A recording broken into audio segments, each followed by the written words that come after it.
Сәлем балақай. Балатайым арнасына қош келдің. Бүгінгі сабақта мен сені тазалық заттарымен таныстырамын. Тіс щеткасы, тіс пастасы. Балақай, тісің әппақ әдемі болсын десең, үнемі дәрумендер жеп жүру керек.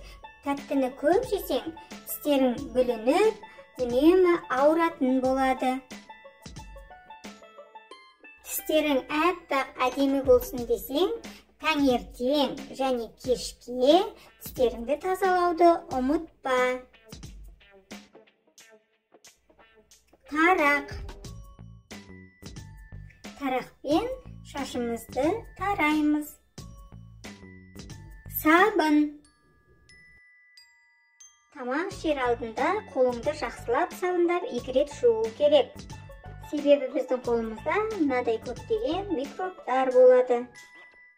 Су сабын. Шаштың таза, әдемі болуы су сабынға байланысты. Сүлгі.